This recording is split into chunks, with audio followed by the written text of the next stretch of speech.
ಎಲ್ಲರಿಗೂ ನಮಸ್ಕಾರ. ಈಗ ಸ್ವಲ್ಪ ಹೊತ್ತು ಸಿರಿದಾಸನ ನೀತಿಶಾಸ್ತ್ರೀಯ ಕೆಲವು ಶ್ಲೋಕಗಳನ್ನು ಚರ್ಚಿಸೋಣ. ಶಾಲಾಗಮನ ಮಾತ್ರೇಣ ಶುದ್ಧ ವಿದ್ಯಾ ನ ಜಾಯತೆ, ಶಾಲಾಂ ದೇವಾಲಯಂ ಜ್ಞಾತ್ವಾ ಭಕ್ತಿರಾಸಕ್ತಿ ಜ್ಞಾನದಂ. Original intelligence will not come from regular attendance in schools.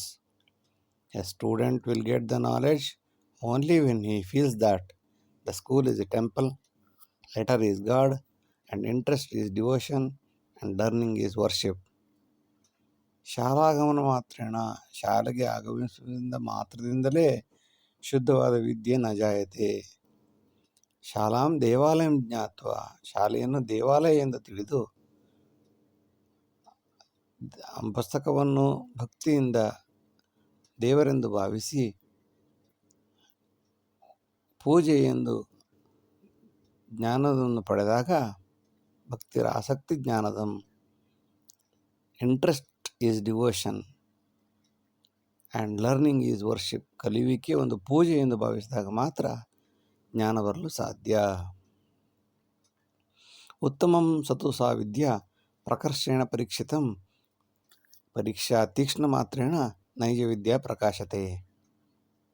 That is good knowledge which is severely scrutinized frequently.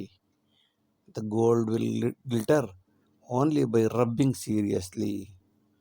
ಉತ್ತಮಂ ಸತು ಸಾ ವಿದ್ಯೆ, ಉತ್ತಮವಾದ ಆ ವಿದ್ಯೆಯು ಪ್ರಕರ್ಷೇಣ ಪರೀಕ್ಷಿತಂ, ಚೆನ್ನಾಗಿ ತಿಕ್ಕಿ ತೀಡಿ ಕಲಿಯುವುದರಿಂದ ಮಾತ್ರ ಅದರ ಪರೀಕ್ಷೆ ಮಾಡಲು ಸಾಧ್ಯ.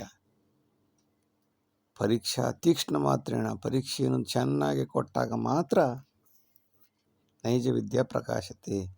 ಸುಮ್ಮನೆ ಏನೋ 35 ಮಾರ್ಕ್ಸ್ ಬಂದುಬಿಟ್ರೆ ಆಗಲ್ಲ. 96 ಮಾರ್ಕ್ಸ್ವರೆಗೆ ಬರುವಲ್ಲಿವರೆಗೆ ಅವನ್ನ ತಿಕ್ಕಿ ತೀಡಿ ಪರೀಕ್ಷಾ ತೀಕ್ಷ್ಣ ಮಾತ್ರೇಣ ನೈಜ ವಿದ್ಯಾ ಪ್ರಕಾಶತೆ, ನಿಜವಾದ ಜ್ಞಾನಿಯಾಗಲು ಸಾಧ್ಯ. ವಿದ್ಯಾರ್ಥಿ ನಿತ್ಯ ಕರ್ತವ್ಯಂ ಪ್ರಯೋಗಾತ್ ಜ್ಞಾನ ಸಾಧನಂ ಕೃತ್ವಾ ನಿಯೋಜಿತಂ ಕಾರ್ಯಂ ದಿನಂ ಪ್ರತಿ ಪರೀಕ್ಷಿತಂ. A student should every day do practical research which leads to intelligence. He should do assignment every day and that should be valued daily by the real teacher. ವಿದ್ಯಾರ್ಥಿ ನಿತ್ಯ ಕರ್ತವ್ಯ, ಪ್ರತಿನಿತ್ಯ ವಿದ್ಯಾರ್ಥಿ ಮಾಡಬೇಕು. ಏನು, ಓದುವುದಕ್ಕಿಂತ ಹೆಚ್ಚು ಪ್ರಾಕ್ಟಿಕಲ್ ಪ್ರಯೋಗ ಮಾಡಬೇಕು. ಬ್ಯಾಂಕು ಎಂದರೆ ಬ್ಯಾಂಕಲ್ಲಿ ಹೋಗಿ ಕೂತ್ಕೋಬೇಕು ಸ್ವಲ್ಪ ಹೊತ್ತು. ಕೃಷಿ ಎಂದರೆ ಕೃಷಿ ಫೀಲ್ಡಲ್ಲಿ ಹೋಗಿ ಕೂತ್ಕೋಬೇಕು ಸ್ವಲ್ಪ ಹೊತ್ತು. ಪ್ರಯೋಗ ಜ್ಞಾನ ಸಾಧನವು, ಈ ಥರ ಪ್ರಯೋಗ ಮಾಡೋದರಿಂದ ಮೂಲಕ ಜ್ಞಾನದ ಸಂಪಾದನೆ ಮಾಡಲು ಸಾಧ್ಯ. ಮತ್ತು ಕೃತ್ವ ನಿಯೋಜಿತ ಕಾರ್ಯಂ, ಯಾರಾದರೂ ಒಂದು ಅಸೈನ್ಮೆಂಟು ನಿಯೋಜನೆ ಏನಾದ್ರು ಕೊಟ್ಟರೆ ತತ್ಕ್ಷಣದಲ್ಲಿ ಮಾಡಿಕೊಡಬೇಕು. ಒಂದು ವಾರ ಬಿಟ್ಟು ಕೊನೆ ದಿವಸ ಕೊನೆ ಮೂಮೆಂಟ್ಗೆ ಅವ್ರು ನೋಡಿ ಬರ್ಕೊಡೋದಲ್ಲ. ಪ್ರತಿ ಹೇಳಿದ 1 ಗಂಟೆಯಲ್ಲಿ ಅಥವಾ 2 ಗಂಟೆ ಒಳಗೆ ಕೃತ್ವ ನಿಯೋಜಿತ ಕಾರ್ಯಂ. ಮತ್ತು ಇದನ್ನು ದಿನಂ ಪ್ರತಿ ಪರೀಕ್ಷಿತಂ, ಪ್ರತಿದಿನ ಒಬ್ಬ ನಿಜವಾದ ಗುರು ಆದವನು ಇದನ್ನು ಓದಿ ಪರೀಕ್ಷೆಗೊಳಪಡಿಸಬೇಕು. ನಿಯೋಜನಾ ಕಾರ್ಯ ಸಮಯ ಲೋಕಜ್ಞಾನಂ ಪ್ರಾಯೋಗಿಕಂ ಅತ್ಯಂತ ಕ್ಲಿಷ್ಟಕಾಲೇ ತು ಸಮಾಜಂ ಗುರುರೂಪಕಂ. While we are giving assignment, that should be more live and relative to the real world. So the daily problems should be solved by the teacher or guru and the student. ನಿಯೋಜನಾ ಕಾರ್ಯ ಸಮಯ, assignment ಕೊಡುವಾಗ ಲೋಕಜ್ಞಾನಕ್ಕೆ ಸಂಬಂಧಪಟ್ಟ ಹಾಗೆ ಕೊಡಬೇಕು. ಬ್ಯಾಂಕಿಂಗಲ್ಲಿ ಕೇಳಿದಾಗ bank ಎಂದರೇನು, ಬ್ಯಾಂಕಿನಲ್ಲಿ ಎಷ್ಟು ವಿಧಗಳು, ಒಂದು ಬ್ಯಾಂಕ್ನ ರೋಡ್ ಸೈಡಲ್ಲಿ ಹೋಗಿ ನೋಡಿದಾಗ ಈ ಬ್ಯಾಂಕಲ್ಲಿ ನಮ್ಗೆ ಏನೇನು ರೀತಿಯ ಸೌಕರ್ಯಗಳು ಸಿಗುತ್ತೆ ಅಂತ ಅವನಿಗೆ ಜ್ಞಾನ ಬರಬೇಕು. ಅಂತಹ ಪ್ರಾಯೋಗಿಕವಾದ ಅಸೈನ್ಮೆಂಟ್ಗಳನ್ನು ಕೊಟ್ಟಾಗ ಅತ್ಯಂತ ಕ್ಲಿಷ್ಟ ಕಾಲ ಇತ್ತು. ಮತ್ತು ಬೇಗ ಕೊಡಬೇಕು, ವರ್ಷಗಟ್ಟಲೆ ಆದಮೇಲೆ ಕೊಡೋದಲ್ಲ. ಸಾಯಂಕಾಲದೊಳಗೆ ಇವತ್ತು ಹೇಳಿದ್ರೆ 2 ದಿವಸ ಒಳಗೆ ಕೊಟ್ಬಿಡ್ಬೇಕು, ಆ ಡೇಟ್ ಒಳಗೆ ಕೊಡಬೇಕು. ಅತ್ಯಂತ ಕ್ಲಿಷ್ಟ ಕಾಲ ಇತ್ತು, ಕಮ್ಮಿ ಸಮಯದಲ್ಲಿ ಬೇಗ ಕೊಡಬೇಕು. ಆಗ ಸಮಾಜಂ ಗುರು ರೂಪಕಂ, ಸಮಾಜ ಮತ್ತು ಇಡೀ ಸಮಾಜಕ್ಕೆ ಗುರು ಒಬ್ಬ ದಾರಿದೀಪವಾಗುತ್ತಾನೆ. ಮುಕ್ತವಾಹನ ಸೌಕರ್ಯಾತ್ ಶಾಲಾ ಗಚ್ಚತಿ ಬಾಲಕಃ, ನಿಸ್ತೇಜೆ ಸಕಲ ಸೌಕರ್ಯೇ ಜ್ಞಾನದಾಹಿ ಪಲಾಯತಿ. Student will attend the classes due to the bus facility and food facility, so on and so forth. If you stop it, then you can identify the real student. ಮುಕ್ತ ವಾಹನ ಸೌಕರ್ಯ, ಮುಕ್ತವಾಗಿ ಶಾಲೆಯಿಂದ ಅದು ಇದು ಕೊಡ್ತಾರೆ, ಪುಸ್ತಕ ಕೊಡ್ತಾರೆ, ಊಟ ಕೊಡ್ತಾರೆ, ತಿಂಡಿ ಕೊಡ್ತಾರೆ ಅಂತ ಅಂದ್ಬಿಟ್ಟು ಶಾಲಾಗಚ್ಚತಿ ಬಾಲಕ, ಶಾಲೆಗೆ ಬಾಲಕ ಹೋಗುತ್ತಾನೆ. ನಿಸ್ತೇಜೆ ಸಕಲ ಸೌಕರ್ಯ, ಎಲ್ಲ ಸೌಕರ್ಯಗಳನ್ನು ನಿಸ್ತೇಜಗೊಳಿಸಿದರೆ, ಕೊಡುವುದನ್ನು ನಿಲ್ಲಿಸಿದರೆ ನಿಜವಾದ ಜ್ಞಾನದಾಹಿ ಯಾರು ಎಂದು ತಿಳಿಯುತ್ತದೆ. ಅಲ್ಲಿಯವರೆಗೆ ಜನ ತುಂಬಿಕೊಳ್ಳುತ್ತಾರೆ. ಸೌಕರ್ಯಾದೇವ ವಿದ್ಯಾರ್ಥಿ ಶಾಲಾಗಮನ ಉತ್ಸುಕ, ಸಮಾಪ್ತೆ ಸರ್ವಸೌಲಭ್ಯಂ ಪಶ್ಯತಾಂ ಜ್ಞಾನ ಸಾಧಕಂ. When a student is coming to the school due to money and facility, so on and so forth, when we stop it, all the facilities, then we have to search the real students through our durbin. ಸೌಕರ್ಯಾದೇವ ವಿದ್ಯಾರ್ಥಿ ಶಾಲಾಗಮನ ಉತ್ಸುಕ, ಶಾಲೆಗೆ ಹೋಗೋದಕ್ಕೆ ಯಾಕೆ ಆಸೆ ಪಡ್ತಾನೆ ಅಂದರೆ ಅಲ್ಲಿ ಸೇಬು, ಹಾಲು, ಬ್ರೆಡ್ಡು, ಊಟ, ತಿಂಡಿ. ಇನ್ನು ಹೆಂಗೆ ಹುಡುಗರಿಗಾದರೆ ಅಲ್ಲಿ ಅಪೋಸಿಟ್ ಸೆಕ್ಸ್ ನೋಡ್ಕೊಂಡು ಕೂತ್ಕೊಳ್ಳೋಕ್ಕೆ. ಸೌಕರ್ಯಾದೇವ ವಿದ್ಯಾರ್ಥಿ ಶಾಲಾಗಮನ ಉತ್ಸುಕ, ಎಲ್ಲ ಸೌಕರ್ಯಗಳಿದ್ದಾಗ ಮಾತ್ರ ಶಾಲೆಗೆ ಹೋಗಬೇಕು ಅಂತ ಯೋಚನೆ ಮಾಡ್ತಾನೆ. ಸಮಾಪ್ತಿ ಸರ್ವ ಸೌಲಭ್ಯಂ, ಯಾವುದು ಕೊಡೋದಿಲ್ಲ, ಸ್ಟ್ರಿಕ್ಟು ನಾಳೆಯಿಂದ ಅಂತಂದರೆ ಪಶ್ಯತಾಂ ಜ್ಞಾನ ಸಾಧಕಂ, ಏನು ಜ್ಞಾನ ಸಾಧಕರು, ಜ್ಞಾನ ವಿಜ್ಞಾನ ಪ್ರಕಾಶಕರು ಓಡಾಡ್ತಿರ್ತಾರಲ್ಲ ಅವರಿಗೆ ಆ ಫೆಸಿಲಿಟೀಸ್ ಏನೋ ನಿಲ್ಲಿಸಿ ನೋಡಿ, ಆಗ ಜ್ಞಾನ ಪ್ರದೀಪಕರೆಲ್ಲ ಎಲ್ಲಿ ಹೋಗ್ತಾರೆ ಅಂತ ಕಾಣಿಸುತ್ತದೆ. ಜಯಂತಿಂ ಸಕಲಂ ಕೃತ್ವ ಪರಂ ಜ್ಞಾನೀತಿ ವಾದತೆ, ದುರಂತಂ ತತ್ ಸರ್ವೋತ್ಕರ್ಷಂ ಆಚರಣೆ ನೈವ ದೃಶ್ಯತೆ. During the celebration of celebrities' birthday, we say that we know everything about him. The tragedy behind this is we never practice any sayings of that celebrities. ಜಯಂತಿಂ ಸಕಲಂ ಕೃತ್ವ, ಎಲ್ಲ ವ್ಯಕ್ತಿಗಳ ದೊಡ್ಡ ದೊಡ್ಡ ಮಹನೀಯರ ಜಯಂತಿಗಳನ್ನು ಮಾಡಿ ಅವರ ಜ್ಞಾನ ಹಾಗೆ ಹೇಳುತ್ತಾರೆ, ಹೀಗೆ ಹೇಳುತ್ತಾರೆ, ವಾಲ್ಮೀಕಿಗಳು ಹಾಗೆ ಹೇಳುತ್ತಾರೆ, ಅಂಬೇಡ್ಕರ್ ಹೀಗೆ ಹೇಳುತ್ತಾರೆ, ವಿವೇಕಾನಂದರು ಹಾಗೆ ಹೇಳುತ್ತಾರೆ ಎಂದು ಹೇಳಿದ್ದು. ಎಲ್ಲರ ಮುಂದ್ಗಡೆ ವಾದ ಮಂಡನೆ ಮಾಡಿದ್ದು. ಆದರೆ ದುರಂತಂ ತತ್ ಸರ್ವೋತ್ಕರ್ಷಂ, ಆದರೆ ನಿಜವಾದ ಆಚರಣೆ. ಅಂಬೇಡ್ಕರ್ 1000 ಪುಸ್ತಕ ಓದ್ತಾಯಿದ್ರು, ನಾವು ಒಂದು ಪುಸ್ತಕ ನೋಡೋದು. ಅಂಬೇಡ್ಕರ್ ಬೀಡಿ ಸೇದಬೇಡಿ, ಸಿಗರೇಟ್ ಸೇದಬೇಡಿ ಅಂತ ಹೇಳ್ತಾಯಿದ್ರು, ಮದ್ಯಪಾನ ಸುರಾಪಾನ ಮಾಡಬಾರ್ದು ಅಂತ ಹೇಳಿದ್ರು. ಲಕ್ಷಾಂತರ ಪುಸ್ತಕಗಳನ್ನು ಓದಿದ್ರು, ಲಕ್ಷಾಂತರ ಸಬ್ಜೆಕ್ಟಲ್ಲಿ ಪಾಸಾದರು. ಮತ್ತು ಹಗಲು ರಾತ್ರಿ ಓದಿ ವಿದ್ಯಾವಂತರಾದರು. ವಾಲ್ಮೀಕಿಗಳು ಪುರುಸೊತ್ತಿಲ್ಲದೆ ಬರೆದ್ರು ರಾಮಾಯಣವನ್ನು. ಎಂಥ ಸಿದ್ಧಾಂತಗಳು, ಎಂಥ ತತ್ವ ಆದರ್ಶಗಳನ್ನು ಬರೆದ್ರು. ನೋಡ್ಬಿಟ್ಟು ಕೊನೆಗೆ 5-6 ಜನ ಹೆಂಡ್ರನ್ನ ಇಟ್ಕೊಂಡ್ರೆ ರಾಮಾಯಣ ಓದಿ ಏನು ಉಪಯೋಗ? ದುರಂತಂ ತತ್ ಸರ್ವೋತ್ಕರ್ಷಂ, ಅದರ ನಿಜವಾದ ಉತ್ಕರ್ಷ ಏನು, ಯಾವಾಗ ಆಚರಣೆಯಲ್ಲಿ ಮಾಡಬೇಕು, ಆಗ ಆ ಜ್ಞಾನಿಗಳ ಜಯಂತಿಯನ್ನು ಮಾಡಿದ್ದಕ್ಕೆ ಸಾರ್ಥಕತೆ ಬರುತ್ತದೆ. ಸಾಧಕಸ್ಯ ಪ್ರಚಾರಾರ್ಥಂ ಜಯಂತಿರಿತಿ ಪೂಜ್ಯತೆ, ದುರಂತಂ ಲೋಭಮುತ್ಕರ್ಷಂ ಕೋತ್ರ ಜ್ಞಾನ ಸಮಾಗಮ. People celebrate birthday of celebrities just for show off. But in reality, who is worried about their thoughts and ideology to implement it in our real life? ಸಾಧಕಸ್ಯ ಪ್ರಚಾರಾರ್ಥಂ, ಸಾಧಕನ ಪ್ರಚಾರಕ್ಕೋಸ್ಕರ ಜಯಂತಿ ಅಂತ ಪೂಜೆ ಮಾಡುತ್ತಾರೆ. ದುರಂತಂ ಲೋಭಮುತ್ಕರ್ಷಂ, ಆದರೆ ಇದರ ಗಾರಿಷ್ಠತೆ, ಪಾವಿತ್ರ್ಯತೆ ಎಲ್ಲಿ ಹೋಗುತ್ತದೆ? ಕೋತ್ರಜ್ಞಾನ ಸಮಾಗಮ, ಅವರು ಹೇಳಿದ ಕಳಬೇಡ, ಕೊಳಬೇಡ, ಹುಸಿಯ ನುಡಿಯಲು ಬೇಡ, ಅನ್ಯರಿಗೆ ಅಸಹ್ಯ ಪಡಬೇಡ, ತನ್ನ ಬಣ್ಣಿಸಬೇಡ, ಇತರ ಅಳಿಯಲು ಬೇಡ ಅಂತ ಬಸವಣ್ಣವ್ರು ಹೇಳ್ತಾರೆ. ಆದರೆ ಮಾಡೋದಷ್ಟು ಅದೇ ರೀತಿ. ಏನು ಜಯಂತಿ ದಿವಸ ಬಸವಣ್ಣ ಹಂಗೆ ಹೇಳಿದ್ರು, ಬಸವಣ್ಣ ಹಿಂಗೆ ಹೇಳಿದ್ರು, ಅವಾಗ ಕಳ್ತನ ಮಾಡ್ತಿರ್ತಾನೆ. ಅವಾಗ ಅವ್ರು ಸರಿ ಇಲ್ಲ, ಇವ್ರು ಸರಿ ಇಲ್ಲ ಅಂತ ಆಡ್ಕೊತಾನೆ. ಅನ್ಯರಿಗೆ ಅಸಹ್ಯ ಪಡಬೇಡ, ತನ್ನ ಬಣ್ಣಿಸಬೇಡ ಅಂತ ಹೇಳ್ತಾನೆ, ತನ್ನನ್ನು ಹೊಗಳ್ಕೋಬೇಡ ಅಂತ ಹೇಳ್ತಾನೆ. ಮಾತೆತ್ರ ಇವನ ಬಾಯಿಂದ ನಾನು ಹಂಗೆ ಮಾಡಿದೆ, ನಾನು ಹಿಂಗೆ ಮಾಡಿದೆ, ನಾನು ಹಂಗೆ ಮಾಡಿದೆ, ನಾನು ಹಿಂಗೆ ಮಾಡಿದೆ. ಎಲ್ಲಿ ಜಯಂತಿ? ಯಾರ ಜಯಂತಿ? ದುರಂತಂ ಲೋಭಮುತ್ಕರ್ಷಂ, ಇದರ ಮಧ್ಯೆ ನನಗೆ ಎಷ್ಟು ಲಾಭ ಬರುತ್ತೆ. ಕಾಮ, ಕ್ರೋಧ, ಲೋಭ, ಮೋಹ, ಮದ, ಮತ್ಸರದಿಂದ ತುಂಬಿ ತುಳುಕುವ ದೇಹದಲ್ಲಿ ಕೋತ್ರ ಜ್ಞಾನ ಸಮಾಗಮ, ಎಲ್ಲಿ ಜ್ಞಾನದ ಸಮಾಗಮ ಆಗುತ್ತದೆ? ದುರಂತ ನಾಯಕರು. ಜಯಂತ್ಯೋತ್ಸವ ಸಂದರ್ಭೆ ಪ್ರವಾಹಂ ಜ್ಞಾನಬೋಧನಂ ತದುಪರಿ ದಿನಮೇಕಂ ಜ್ಞಾನ ಲವಣಾಂಬು ಮಿಶ್ರಿತಾಂ. During the celebrities birthday celebration, there is a flow of speech one by one by everyone. But the next day of the program, salt mixes with the water. ಹೊಳೆಯಲ್ಲಿ ಹುಣಸೆಹಣ್ಣು ಕದಿರ್ತಂತೆ ಅಂತ ಕನ್ನಡದಲ್ಲಿ ಹೇಳ್ತೀವಿ. Salt mixes with the water. ಜಯಂತ್ಯೋತ್ಸವ ಜಯಂತಿಯ ಉತ್ಸವ ಸಂದರ್ಭದಲ್ಲಿ ಪ್ರವಾಹಂ ಜ್ಞಾನಬೋಧನಂ, ಹಾಗೆ ಮಾಡಬೇಕು, ಹೀಗೆ ಮಾಡಬೇಕು, ಮಕ್ಕಳೇ ಬೀಡಿ ಸೇದಬಾರದು, ಮದ್ಯಪಾನ ಮಾಡಬಾರದು, ಸುರಾಪಾನ ಮಾಡಬಾರದು, ಬೇರೆಯವರ ಹೆಣ್ಣು ಮಕ್ಕಳನ್ನು ತಾಯಿಯಂತೆ ನೋಡಿಕೊಳ್ಳಬೇಕು ಅಂತೆಲ್ಲ ಹೇಳಿದ್ದು. ಮರುದಿವಸ ತದುಪರಿ ದಿನಮೇಕಂ ಜ್ಞಾನ ಲವಣಾಂಬ ಮಿಶ್ರಿತಂ, ಇವರು ಹೇಳಿದ ಜ್ಞಾನ ಸಮುದ್ರದಲ್ಲಿ ಸೇರಿಕೊಂಡ ಉಪ್ಪಿನಂತೆ ಕರಗಿ ಹೋಗಿರುತ್ತದೆ. ಹೇಳುವುದೊಂದು, ಮಾಡುವುದು ಮತ್ತೊಂದು. ಇವರಿಗೆ ಯಾವುದೇ ರೀತಿಯ ಆಸಕ್ತಿ ಮಹಾನುಭಾವರಲ್ಲಿ ಇಲ್ಲ. ತನ್ನ ಲಾಭ ಲೋಭ ಮೋಹಗಳಿಗೆ ಮಾತ್ರ ಸೀಮಿತವಾಗಿ ಎಲ್ಲರ ಮುಂದುಗಡೆ ಚಪ್ಪಾಳೆ ಗಿಟ್ಟಿಸ್ಕೊಳ್ಳೋಕ್ಕೋಸ್ಕರ ಈ ರೀತಿ ಮಾಡುತ್ತಿರುತ್ತಾರೆ.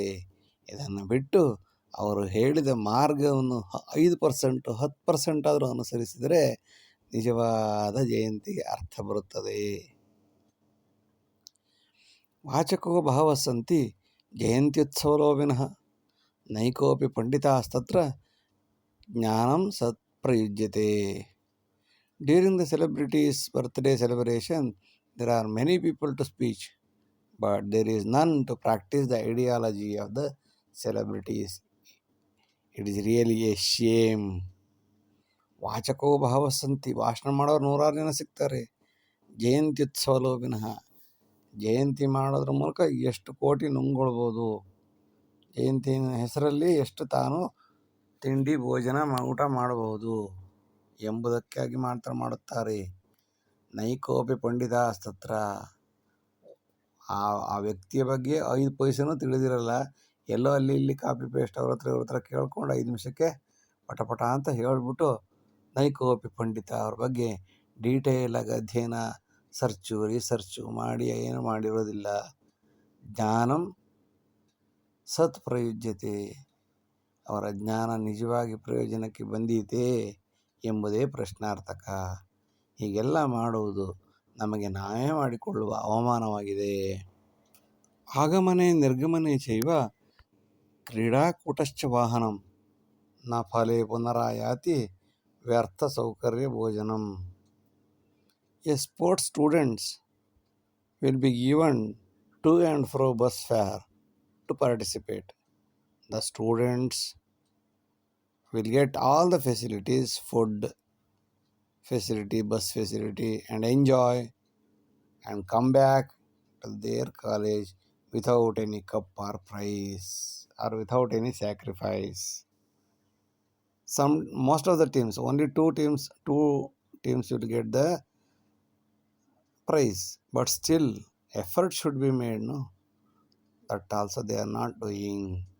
ಆಗಮನೆ ನಿರ್ಗಮನೆ ಚೈವ ಕ್ರೀಡಾಕೂಟಶ್ಚ ವಾಹನಂ, ಹೋಗುವುದಕ್ಕೆ ಬರುವುದಕ್ಕೆ ಕ್ರೀಡೆಗೆ ಎಲ್ಲ ರೀತಿಯ ವಾಹನ, ಊಟ ತಿಂಡಿ ಎಲ್ಲ ರೀತಿಯ ವ್ಯವಸ್ಥೆ ಮಾಡಿರುತ್ತಾರೆ. ಆದರೆ ಔಟ್ಕಮ್ ಏನು, ರಿಸಲ್ಟ್ ಏನು?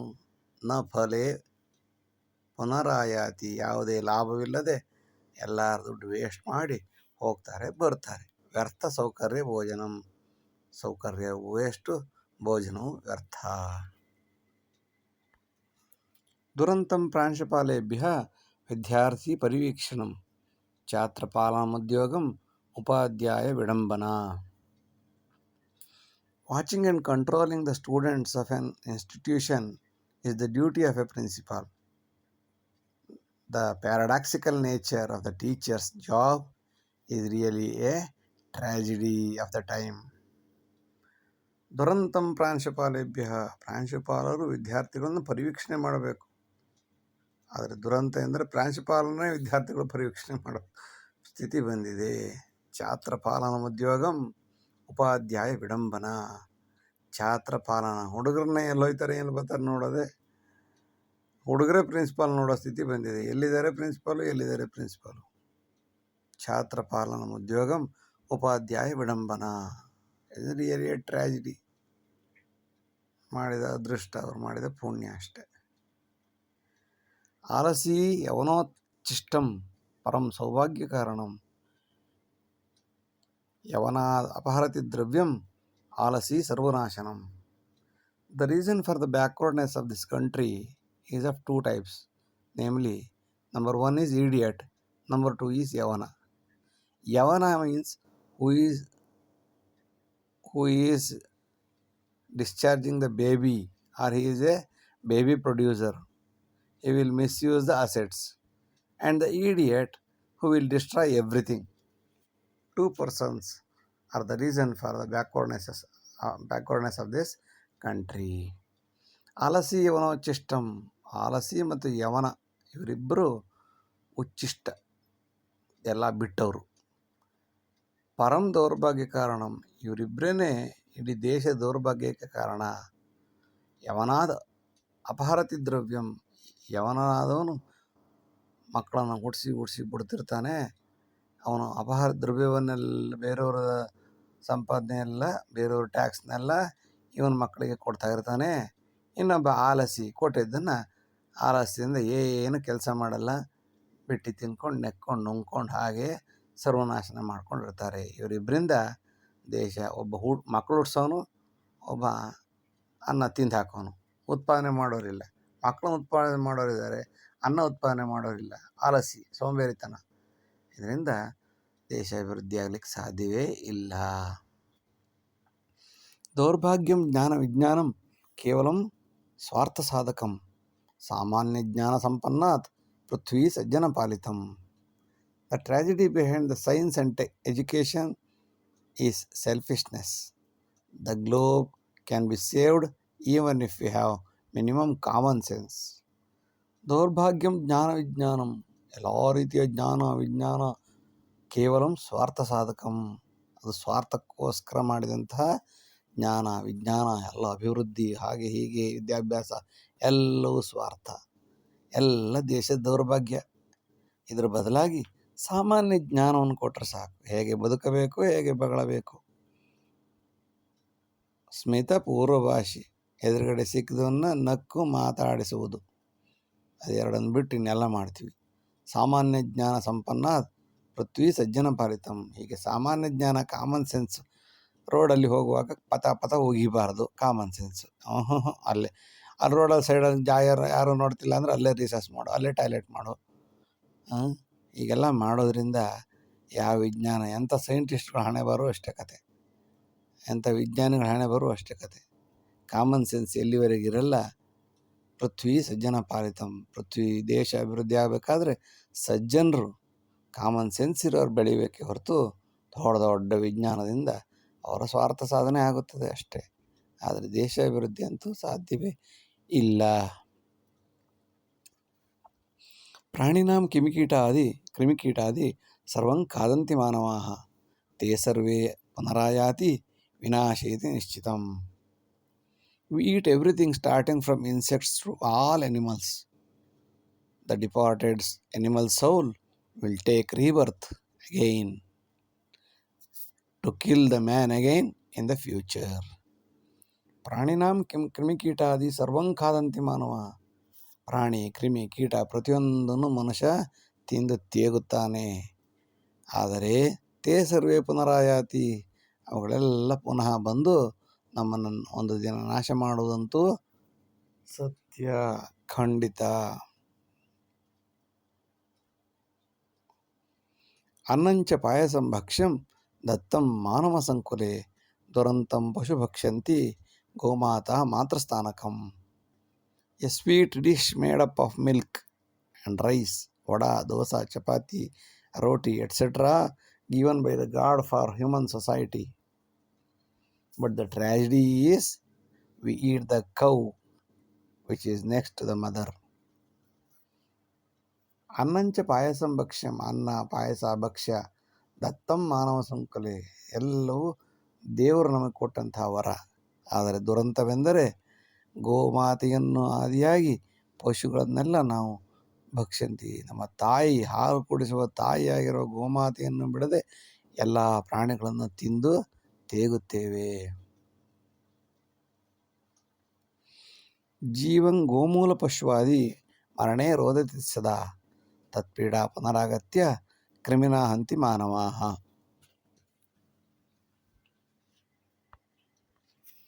All animals cry and feel before the death. That same feelings, that same cry formulates as energy and comes back and kills man in near future. ಜೀವಂ ಗೋಮೂಲ ಪಶ್ವಾದಿ ಮರಣೇ ರೋದತಿ ಸದಾ. ಹಸು, ಕರು, ಎಮ್ಮೆ, ಕೋಳಿ, ಕುರಿ, ಪಶುಗಳು, ಪ್ರಾಣಿಗಳು ಎಲ್ಲವಕ್ಕೂ ಜೀವ ಇರುತ್ತದೆ. ಆ ಜೀವಿಗಳು ತಮ್ಮ ಮರಣಕಾಲದಲ್ಲಿ ಗೋಳಾಡುತ್ತವೆ, ಅಳುತ್ತವೆ. ತತ್ ಪೀಡಾ ಪುನರಾಗತ್ಯ, ಅವು ಅನುಭವಿಸಿದ ಪೀಡೆ ಒಂದಲ್ಲ ಒಂದು ದಿನ ನಮಗೆ ಕ್ರಿಮಿನ ಹಂತಿ ಮಾನವ, ಕ್ರಿಮಿ ರೂಪದಲ್ಲಿ ಬಂದು ನಮ್ಮನ್ನು ನಾಶ ಮಾಡೋದು, ರೋಗ ರೂಪದಲ್ಲಿ ಬಂದು ನಮ್ಮನ್ನು ನಾಶ ಮಾಡೋದ್ರಲ್ಲಿ ಅನುಮಾನವೇ ಇಲ್ಲ. ಖಾತ್ವಾ ಪೀತ್ವಾ ದುರಾಚಾರೈ ನಾಶನಂ ದುರ್ಜನೈರ್ಧರ, ಬಹಿರ್ದೇಶೇನ ಉಚ್ಚಿಷ್ಟಂ ಕೃತ್ವಾ ನಾಶಂ ಜಲಾಯತಂ. The earth is raped by idiots and greedy persons frequently. We unclean everything by spitting, urinating, toileting, etc. into the water itself, and so on and so, and on the earth, etc. and run away. After doing all these things, a person will run away without cleaning that particular place, like as usual by animals. Animals will do this. But what about the human beings? They also do the same thing. Then what is the difference between the man and the animal? Therefore, earth is raped. Therefore, we have variations in weather, variations in earthquakes, so on and so forth. ಖಾತ್ವಾ ಪೀತ್ವಾ ದುರಾಚಾರೈಹಿ, ಕುಡಿದು ತಿಂದು ದುರಾಚಾರ ಮಾಡುವುದರ ಮೂಲಕ ದುರ್ಜನೈರ್ಧರ, ದುರ್ಜನರಿಂದ ಈ ಭೂಮಿಯು ನಾಶವಾಗುತ್ತಿದೆ. ಬಹಿರ್ದೇಶೇನ ಉಚ್ಚಿಷ್ಟಂ, ಮನೆಯಲ್ಲಿ toilet ಇದ್ದರೂ ಹೊರಗಡೆ ಹೋಗಿ ಟಾಯ್ಲೆಟ್, ರೋಡ್ ಸೈಡಲ್ಲಿ ಟಾಯ್ಲೆಟ್ ಮಾಡ್ತಾರೆ. ಯಾರು ಎಜುಕೇಟೆಡ್, ಅನ್ಎಜುಕೇಟೆಡ್ ಅಲ್ಲ. ಬಹಿರ್ದೇಶೇನ ಉಚ್ಚಿಷ್ಟಂ ಕೃತ್ವಾ ನಾಶಂ ಜಲಾಯತಿ. ಇಷ್ಟಲ್ಲದೆ ಆ ನದಿ ಪಾತ್ರದಲ್ಲಿ ತಮ್ಮ ಮನೆ, ತನ್ನ 10 ವರ್ಷಗಳ ಪಾತ್ರೆ, ಪರಡಿ, ಬಟ್ಟೆ ತೊಳೆದು ಆ ನದಿ ನೀರಿಗೆ ಬಿಡ್ತಾರೆ.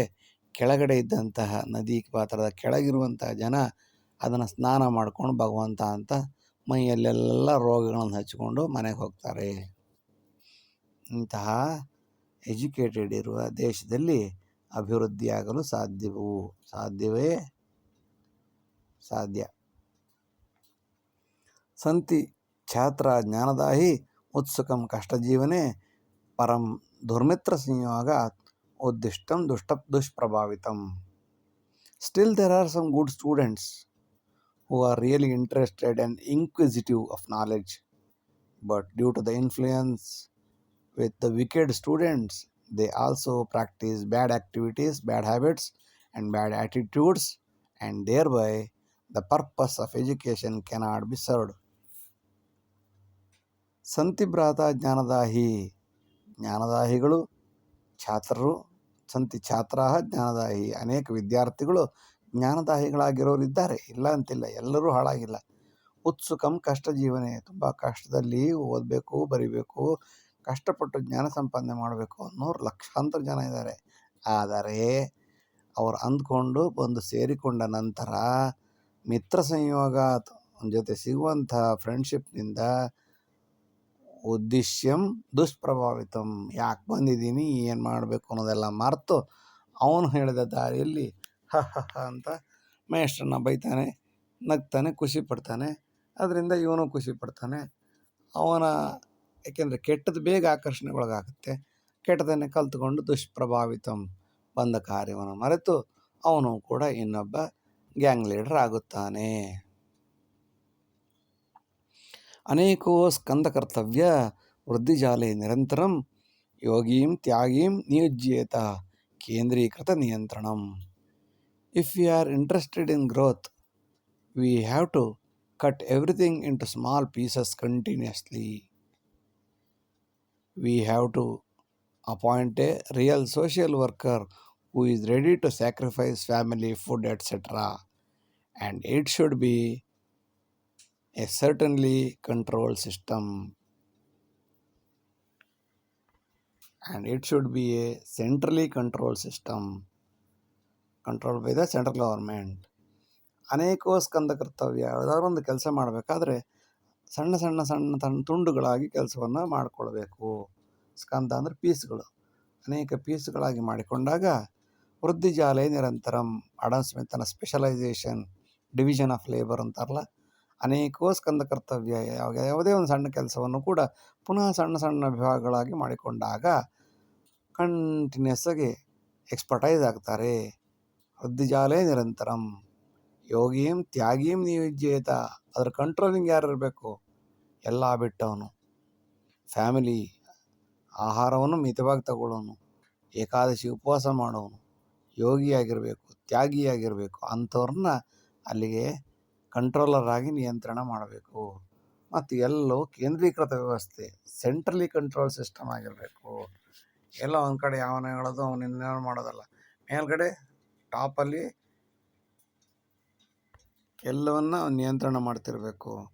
ಬ್ರ್ಯಾಂಚ್ ಬ್ಯಾಂಕಿಂಗ್, ಸೆಂಟ್ರಲ್ ಬ್ಯಾಂಕಿಂಗ್, ಎಲ್ಲೋ ಅಮೇರಿಕಾದಲ್ಲಿ ಕೂತಂತಹ, ಯಾವುದೋ ದೇಶದಲ್ಲಿ ಕೂತಂತಹ HDFCಯ ಬ್ಯಾಂಕ್ ಮ್ಯಾನೇಜರ್ ಇಡೀ ಪ್ರಪಂಚವನ್ನು ಹೇಗೆ ನಿಯಂತ್ರಣ ಮಾಡುತ್ತಾನೋ, ಕೇಂದ್ರೀಕೃತ ವ್ಯವಸ್ಥೆ ಇರಬೇಕು. ಆದರೆ ಪ್ರತಿಯೊಬ್ಬರಿಗೂ ಸಣ್ಣ ಸಣ್ಣ ಡಿವಿಷನ್ ಆಫ್ ಲೇಬರು, ಪ್ರತಿಯೊಬ್ಬರಿಗೂ ವಿಕೇಂದ್ರೀಕೃತ ನಿಯಂತ್ರಣವೂ ಕೂಡ ಇರಬೇಕು. ಕೇಂದ್ರೀಕೃತ ವ್ಯವಸ್ಥೆಯಲ್ಲಿ ಕೇಂದ್ರೀಕೃತ ನಿಯಂತ್ರಣವಿದ್ದಾಗ ದೇಶ ಅಭಿವೃದ್ಧಿ ಸಾಧ್ಯ. ಇಷ್ಟು ಹೊತ್ತು ವಿಡಿಯೋ ನೋಡಿದ್ದಕ್ಕಾಗಿ ಧನ್ಯವಾದಗಳು. ಲೈಕ್ ಮಾಡಿ, ಶೇರ್ ಮಾಡಿ, ಸಬ್ಸ್ಕ್ರೈಬ್ ಮಾಡಿ. ಮುಂದಿನ ಎಲ್ಲ ವಿಡಿಯೋಗಳನ್ನು ನಿರೀಕ್ಷಿಸಿ. ವಂದನೆಗಳು. ನಮಸ್ಕಾರ.